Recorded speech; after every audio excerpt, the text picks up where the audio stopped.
Here's a 500-word, human-written, engaging introduction for your speech. Your future is decided by what you ignore today. On introduction. Ladies and gentlemen, let me begin with a truth that sounds simple, but quietly controls the direction of your entire life. Your future is not created by the big things you do once in a while. It is created by the small things you choose to ignore every day. Most people believe life falls apart because of one huge mistake. But life rarely shouts before it breaks. It whispers. It starts with tiny delays, small excuses, and comfortable habits you promise to fix later. Later becomes next week. Next week becomes next year. And one day you wake up wondering how things got so heavy. You ignore your health a little, sitting longer, moving less, eating whatever is easy. At first, nothing happens. That's the trap. Then one day, energy disappears and your body starts demanding attention you can't avoid. You ignore your finances, small spending, no saving, no plan. At first, life feels normal. Then suddenly money becomes stress instead of freedom. You ignore your skills. You stop reading, stop practicing, stop improving. At first, opportunity still comes. Then one day, opportunity passes because you're no longer ready. Nothing dramatic happens in the beginning. And that's why ignoring feels safe. Think about a house with a tiny crack in the wall. You walk past it every day. It doesn't look dangerous. But rain enters, moisture spreads, the structure weakens. Months later, that small crack becomes a major repair. The problem didn't grow overnight. It grew while no one was paying attention. Life works exactly the same way. Most people don't fail loudly. They fail quietly. They fail by skipping small disciplines. They fail by tolerating habits they already know are wrong. They fail by delaying decisions that would protect their future. It's not what you do once that shapes you. It's what you avoid fixing. Here's what makes this powerful. Ignoring always feels comfortable today, but expensive tomorrow. What is easy to skip now becomes painful to repair later. Health, money, confidence, relationships, mindset, they all run on the same system. Small care creates big strength. Small neglect creates big regret. And tonight, what you're about to hear is not just motivation, it's awareness. You're going to learn why tiny habits build massive results, why what you tolerate becomes your standard, and why discipline beats emotion every single time. You'll see how successful people don't wait for problems to scream. They listen when life whispers. So if you've ever said, "I'll fix it later," if you've ever felt stuck without knowing why, if you've ever wondered how small choices turn into big outcomes, stay with me, because by the end of this speech, you won't just look at your future, you'll start protecting it. Your tomorrow is already being designed by what you choose not to ignore today. Most people imagine failure as something dramatic. They picture a huge mistake, a loud collapse, a moment where everything falls apart at once. But that's not how real life usually works. Real failure is quiet. It's patient. It's boring. It grows while you're busy living normally. Your life rarely breaks because of what you do. It breaks because of what you keep postponing. A person doesn't suddenly become unhealthy. It starts with skipping walks, sitting a little longer, eating what's convenient instead of what's helpful. One day doesn't hurt you. 1 week doesn't scare you. But months later, energy drops, confidence fades, and your body starts sending bills you didn't expect. A person doesn't suddenly become broke. It starts with ignoring a budget, spending small amounts without thinking, not saving because it feels too small to matter. At first, everything seems fine. Then one day, a problem appears and there's no financial strength to handle it. The stress didn't arrive overnight. It was invited slowly. A person doesn't suddenly become unskilled. It starts with stopping learning, not reading, not practicing, not sharpening the mind. At first, your old skills carry you. But life moves forward. And if you don't, opportunity quietly passes you by. This is the danger of neglect. It hides inside comfort. Let me give you a real-world picture. Imagine you buy a car. The engine light turns on. It's small. The car still drives. You say, I'll check it later. Weeks pass, then months. The car still runs, but inside, damage is growing. One day the car stops on the road, and the repair is no longer cheap. It's expensive. What could have been fixed early for a little money now costs thousands. Life works the same way. Problems are affordable when they're small. They are painful when they're ignored. People say, I don't have time. But what they really mean is, I'm comfortable delaying. And comfort with delay is dangerous. Delay doesn't remove problems, it multiplies them. Think about relationships. A small misunderstanding happens. One person avoids the conversation. Another avoids honesty. At first, it feels easier not to talk. No conflict, no tension. But silence doesn't heal, it stores. Months later, the relationship feels cold, distant, broken. And people say, it suddenly changed. No, it didn't suddenly change. It slowly rotted. Small neglect creates big emotional debt. The same thing happens with confidence. You avoid speaking up once. Then again. Then again. Soon, staying silent becomes identity. One day, opportunity requires courage, and you feel unprepared. Not because you lack ability, but because you practiced avoidance. Regret is rarely born from what you tried. Regret is born from what you never fixed. Most people are not afraid of work. They're afraid of starting small disciplines that expose truth. Because when you start paying attention, you also start taking responsibility. And a responsibility feels heavy at first. So people ignore. They scroll instead of study. They relax instead of repair. They entertain instead of improve. None of these are evil. They're only dangerous when they replace what protects your future. Here's something important. Neglect compounds. Just like money grows with interest, problems grow with neglect interest. If you ignore fitness, weakness grows. If you ignore learning, ignorance grows. If you ignore planning, chaos grows. If you ignore standards, mediocrity grows. And the scary part is, you don't notice it daily. You only notice it when the gap becomes painful. That's why many people wake up at 35, 45, 55 and say, where did my time go? Time didn't go anywhere. It was spent ignoring small improvements. Let me give you a simple example. If someone reads 10 pages a day, in a year that's about 600 pages, more than 10 books. If someone ignores reading in a year, they gain nothing new. Both people live 1 year. One becomes sharper. One stays the same. The difference is not dramatic action. It's small attention. Successful people understand something most people don't. They listen to life when it whispers, not when it screams. When energy drops a little, they adjust. When money feels tight, they plan. When skills feel weak, they train. When habits feel sloppy, they organize. They don't wait for crisis. They respect prevention. Average people wait for pain. Pain is a late teacher. Prevention is an early leader. Another real-world example, look at athletes. Injuries rarely come from one big movement. They come from small, ignored strains. A little soreness today, a little stiffness tomorrow. I'm fine, they say. Then one day, a tear happens. And suddenly, recovery takes months instead of minutes. The injury didn't start big. It started unnoticed. Your future works the same way. If you ignore your mornings, your days fall apart. If you ignore your evenings, your sleep collapses. If you ignore your planning, your time disappears. And slowly, life becomes reaction instead of direction. Here's a powerful question successful people ask themselves. What am I tolerating today that I will regret tomorrow? Not in 5 years, not next year, tomorrow. Because the future is built in very small rooms called today. If you're tired all the time, don't ignore it. Adjust it. If money stresses you, don't avoid it. Organize it. If skills feel outdated, don't hide from it. Upgrade it.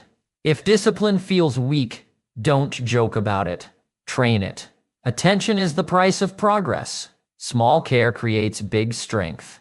Every time you fix something early, you buy freedom later. And every time you ignore something small, you borrow trouble from the future. So the lesson of this keynote is simple but powerful.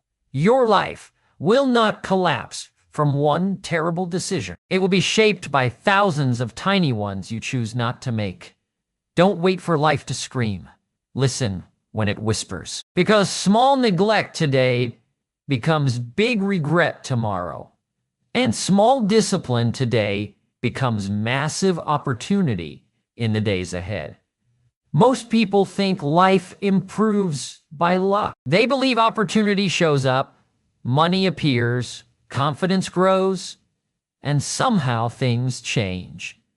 But the truth is much simpler and much tougher. Your life does not rise to your hopes. It falls to your standards. A standard is what you accept without negotiation.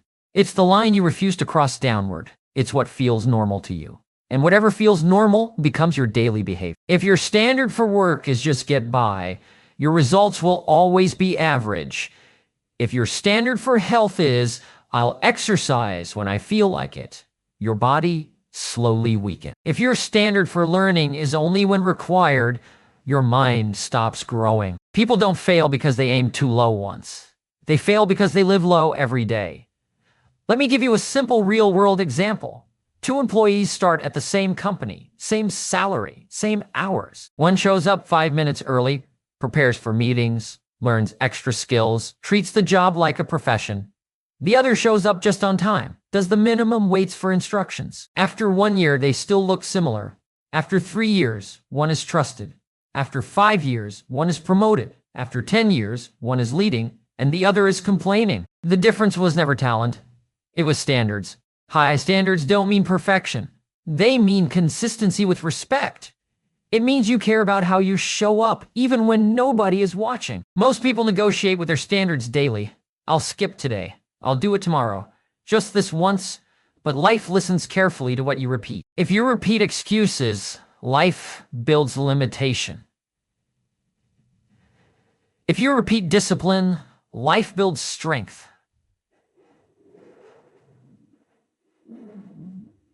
Think about your environment. Look at your room, your phone, your calendar, your habits. They are mirrors of your standards. If your room is chaotic, it's usually because chaos feels acceptable.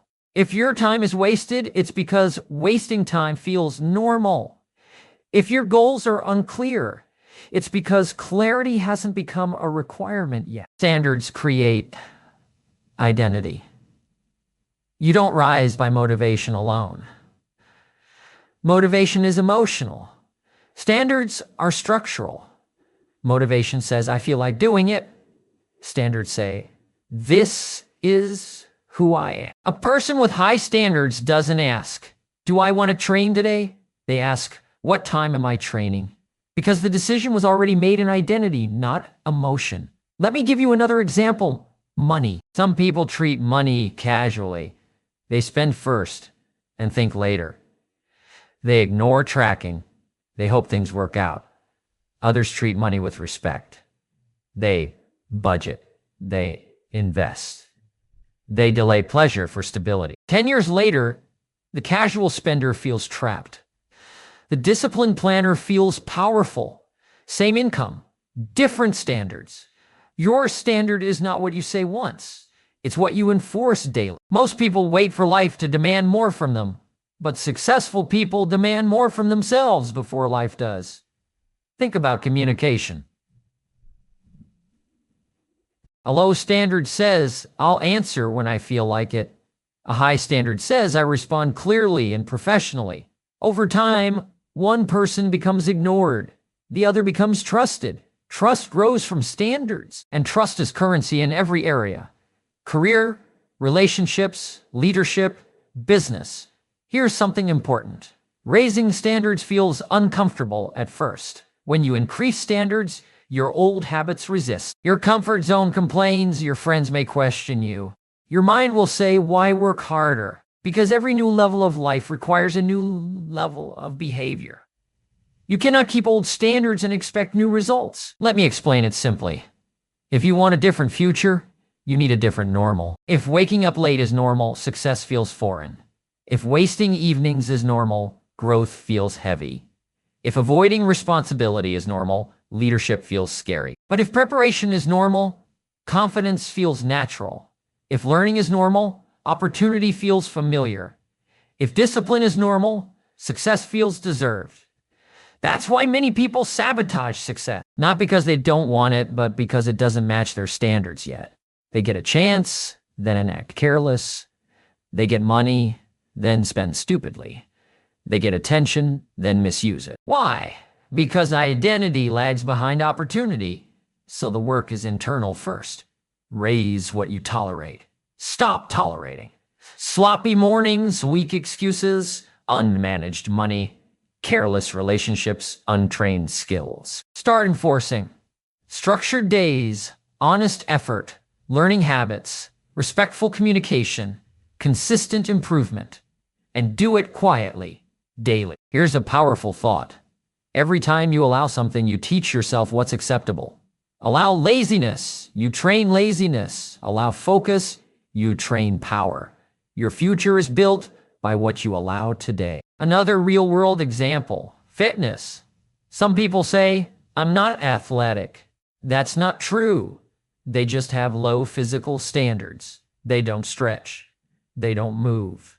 They don't fuel properly. Over time, the body adapts downward. But when someone raises the standard, daily walking, weekly training, conscious eating, the body adapts upward.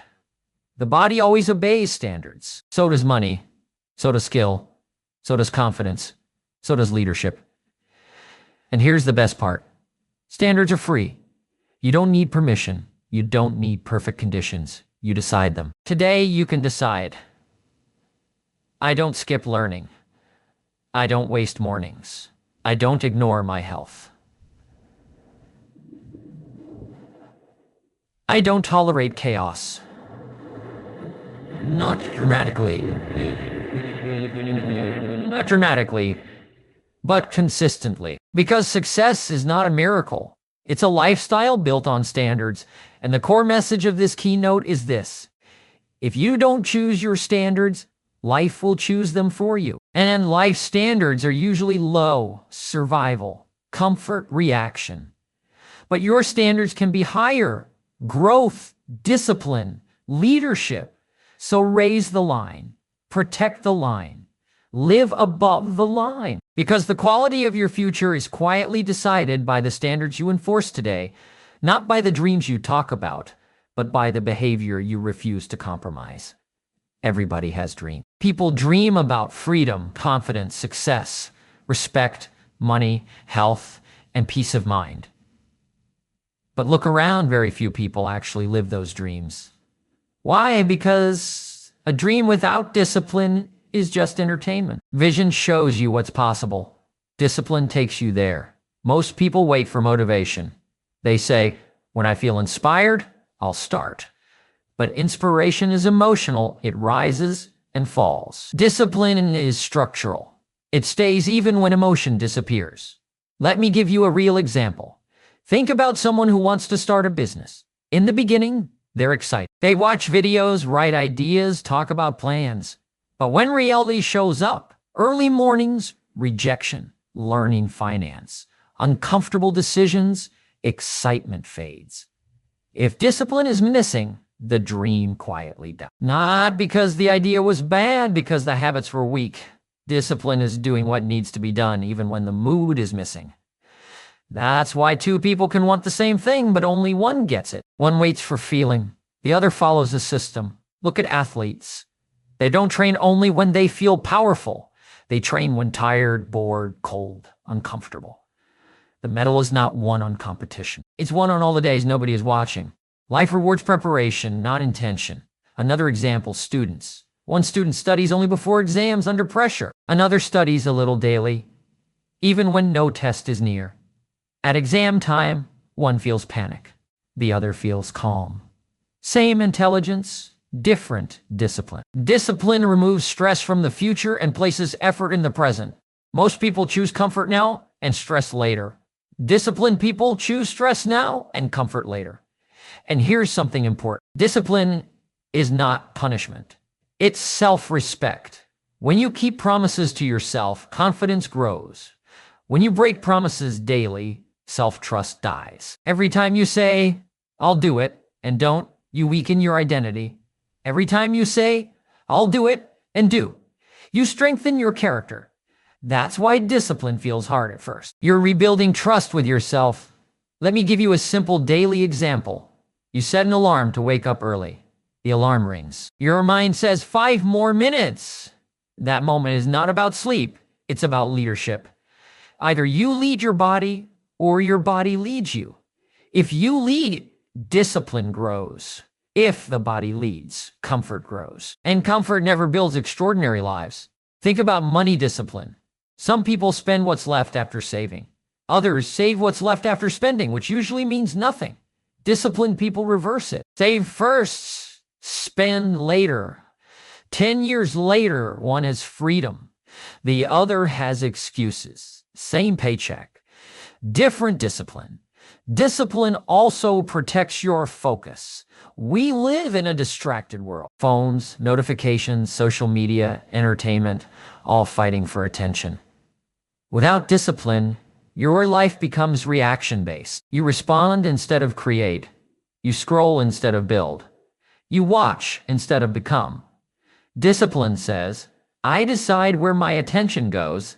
That's powerful because attention is your real currency. Where your attention flows, your life grows. If attention goes to gossip, life grows small. If attention goes to learning, life grows strong. If attention goes to comfort, life grows weak. If attention goes to challenge, life grows capable. Another real-world example, writing a book, building a YouTube channel, learning a skill. People ask, how long does it take? The honest answer, as long as your discipline lasts. One person posts once a month when inspired. Another posts twice a week no matter what. After 1 year, one has a hobby. The other has a platform. Talent didn't separate them. Discipline did. Now here's a mistake people make. They think discipline is harsh, rigid, miserable. It's not. Discipline actually creates freedom. If you control your schedule doesn't control you. If you control your money, money doesn't control you.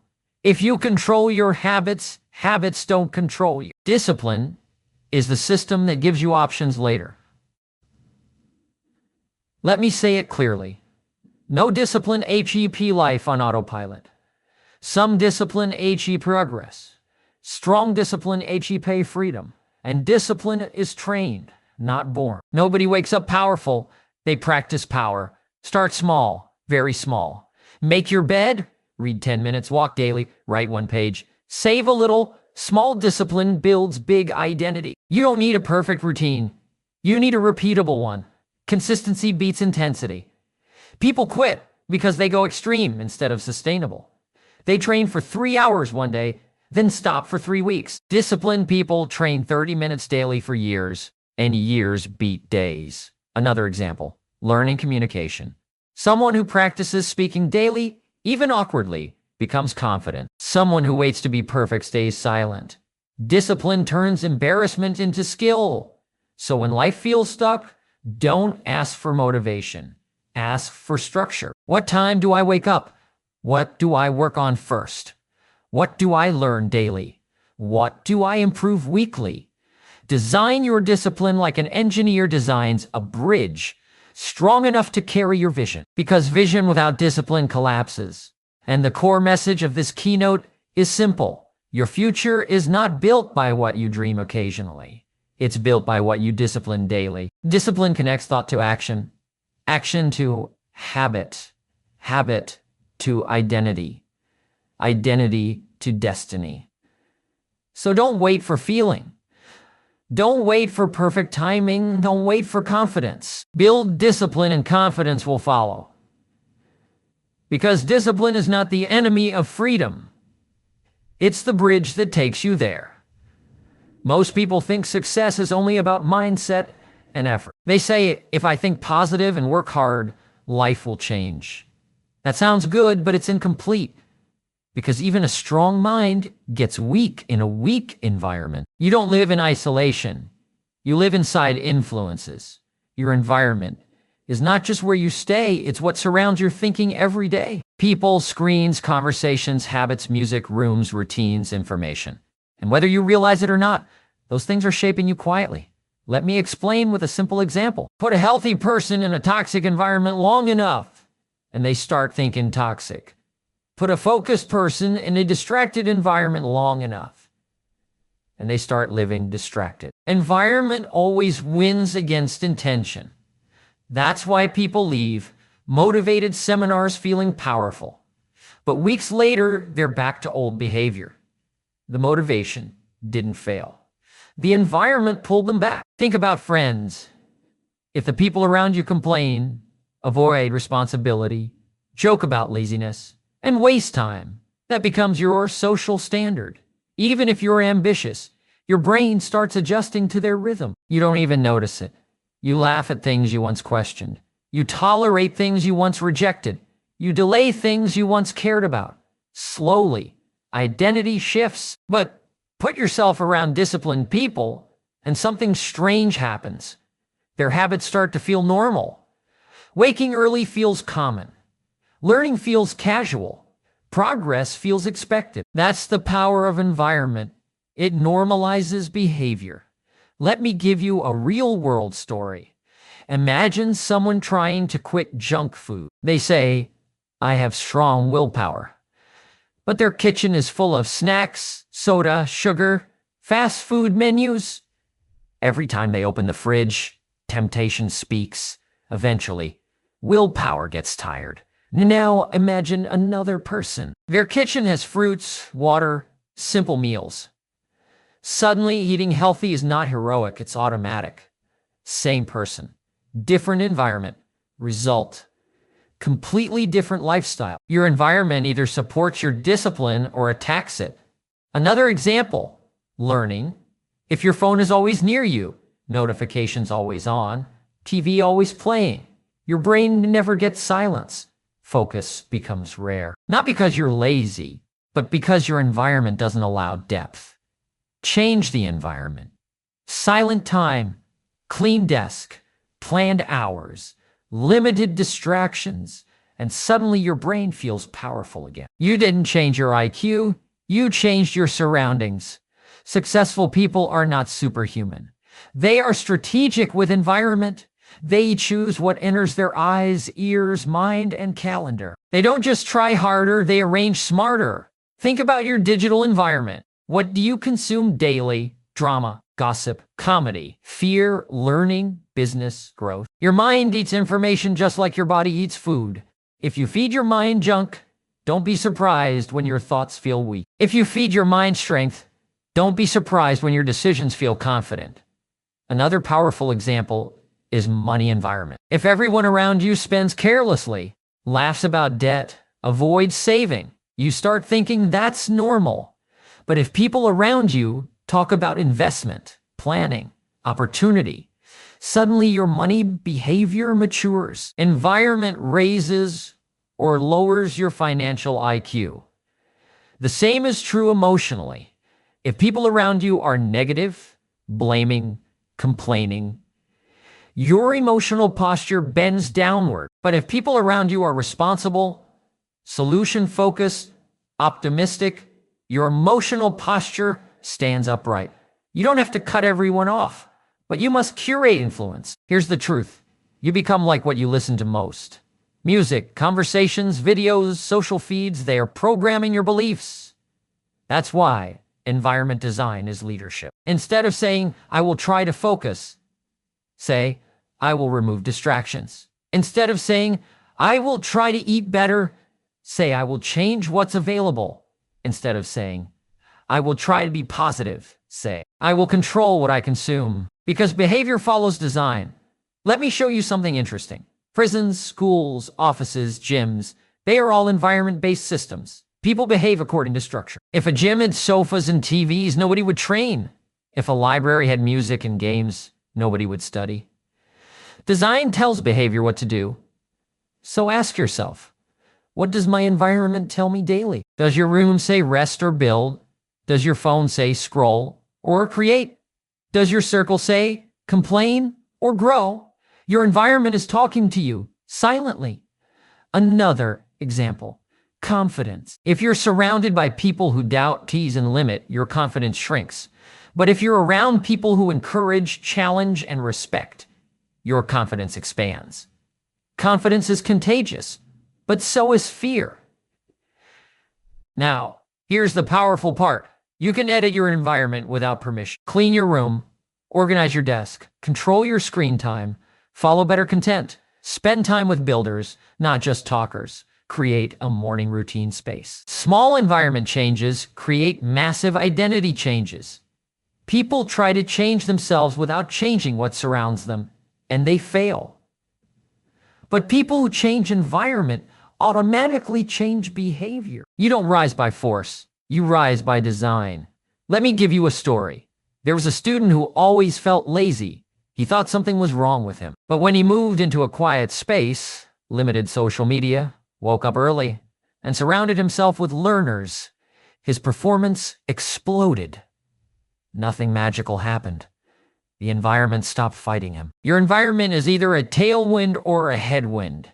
If it's a tailwind, progress feels light. If it's a headwind, progress feels exhausting. So don't blame yourself too quickly. Check your surroundings first. Ask, what in my environment makes bad habits easy? What in my environment makes good habits hard? Then reverse them.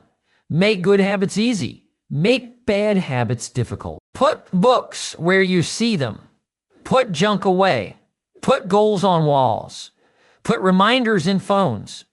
Put growth in your feed. And slowly, without drama, you become better. Because environment trains behavior and behavior trains destiny. And the core message of this keynote is simple. You don't rise to the level of your motivation. You sink or rise to the level of your environment. So if you want a different future, don't only change yourself. Change what surrounds you, change what you see, change what you hear, change what you touch, change what you allow. Because once your environment starts working for you instead of against you, life becomes lighter, faster, and far more powerful. Most people believe success comes from working harder. And yes, effort matters. But effort without direction is just exhaustion. You can be busy all day and still be broke, confused, and stuck. The real difference between average and exceptional people is not how long they work. It's how they think while they work. Your life doesn't move in the direction of your wishes. It moves in the direction of your dominant thoughts. That's why two people can face the same situation and get completely different results. One sees problems. One sees problems. The other sees possibilities. One reacts. The other analyzes. One complains. The other designs. The event is the same. The thinking is different. Let me give you a simple example. Two salespeople walk into the same market. Same product. Same price. Same customers. One says, people are cheap. Nobody wants to buy. The other says, what do people really need? And how can I communicate it better? After 6 months, one quits. The other grows. Why? Not talent, not luck. Thinking is asking better questions. Average thinking asks, why is this happening to me? Strong thinking asks, what is this trying to teach me? Average thinking says, this is hard. Strong thinking says, how can I make this work? Average thinking waits for answers. Strong thinking searches for them. Most people let life think for them. News, friends, fear, society, past mistakes, they all become the brain's voice. But successful people take control of their mental conversation. They don't just react, they reason. Another example, failure. When something fails, many people say, I'm unlucky or I'm not good enough. That's emotional thinking. It feels true, but it's useless. Strategic thinking says, what exactly didn't work? Where did I lose time? What skill is missing? What system needs improvement? Emotion says stop.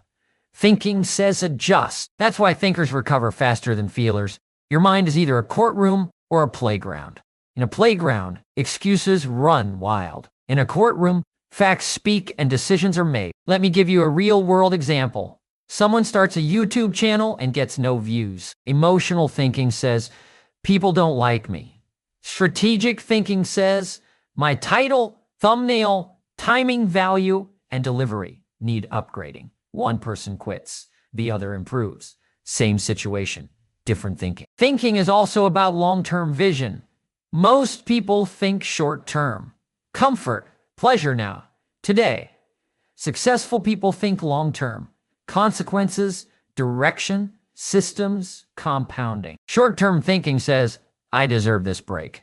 Long-term thinking says, what does this habit build over time? Short-term thinking eats pleasure now. Long-term thinking invests effort now. That's why discipline becomes easier when thinking becomes mature. Another powerful area is thinking about people. Many people judge fast. They react emotionally. They argue, defend, blame. Thinkers observe, understand, and respond with purpose.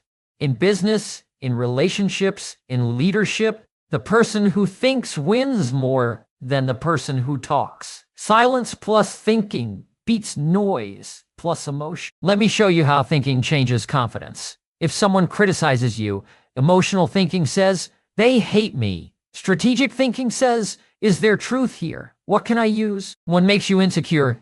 The other makes you stronger. Thinking turns feedback into fuel. Now, here's something important. Thinking is a trainable skill. You are not born a thinker. You practice thinking, and you practice by slowing down before reacting.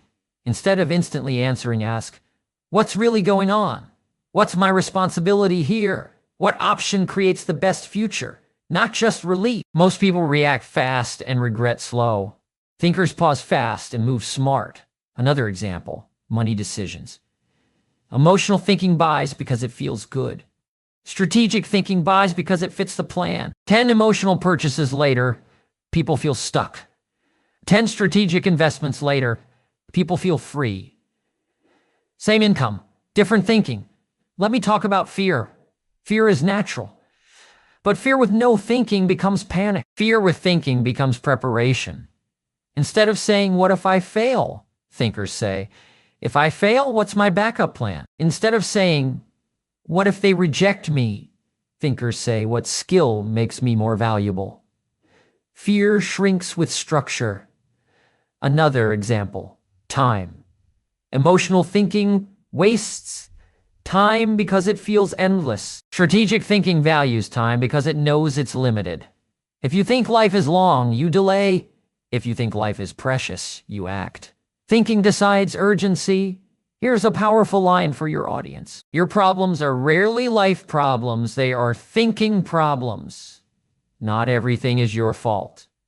But everything is your responsibility to think through. If you don't think, you drift. If you drift, life decides for you. That's why reading, journaling, planning, reviewing, and reflecting are success habits.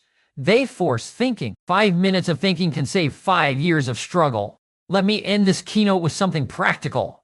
Every night, ask 3 questions. What worked today? What didn't work? What will I do better tomorrow? That's thinking practice. And the core message of this keynote is this. Working harder is useful. Working smarter is powerful. But thinking better is transformational. Your income follows your thinking. Your confidence follows your thinking. Your discipline follows your thinking. Your future follows your thinking. So don't just move fast in life.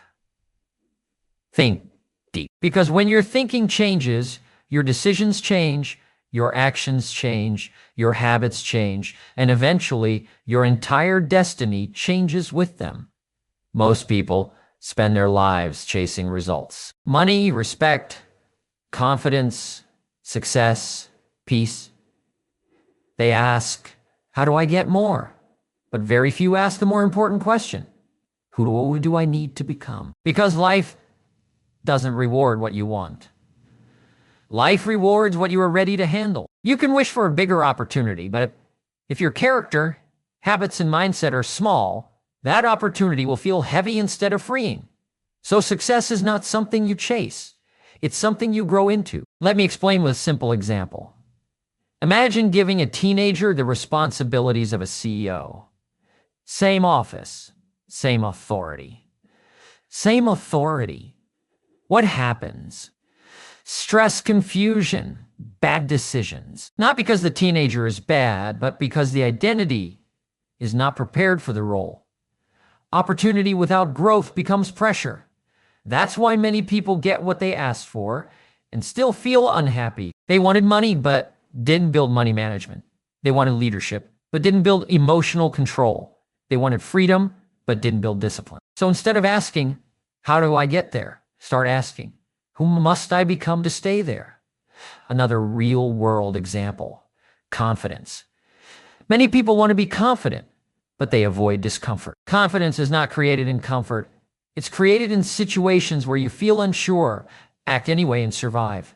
Every time you face something hard and don't quit, your identity upgrades. Confidence is earned, not imagined. Think about muscles. You don't grow muscles by wishing.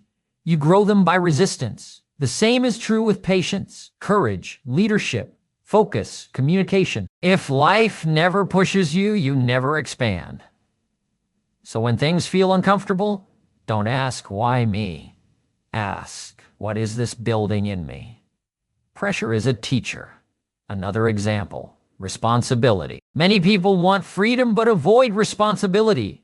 But freedom is the reward for responsibility. If you can't manage your time, freedom feels chaotic.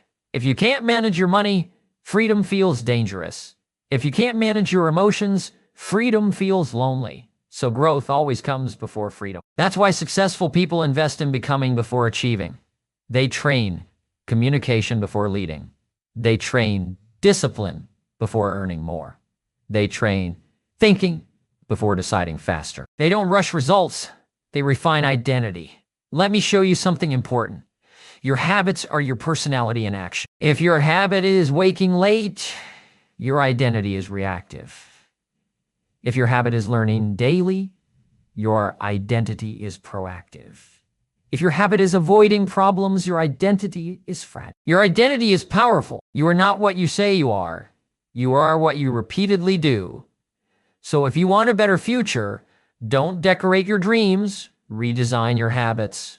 Another real-world example, communication. Many people want influence, but they avoid speaking, leading conversations, expressing ideas. Influence grows only when communication grows. So instead of wishing for respect, practice expressing value. Respect follows contribution. Think about emotional strength. Some people want peace, but they react emotionally to everything. Peace comes from emotional control, not emotional escape. When you stop letting moods control decisions, leadership begins. That's maturity. Here's a powerful thought. Your future self is watching your present self, and your present self is either preparing or disappointing that future version. Every time you procrastinate, your future self pays. Every time you train, your future self thanks you. Every time you avoid, your future self struggles. Every time you grow, your future self breathes easier. You're not working for today, you're working for the person you will be. Another example, skill development. Many people want higher income but don't build higher value. Income follows usefulness. The more problems you can solve, the more valuable you become.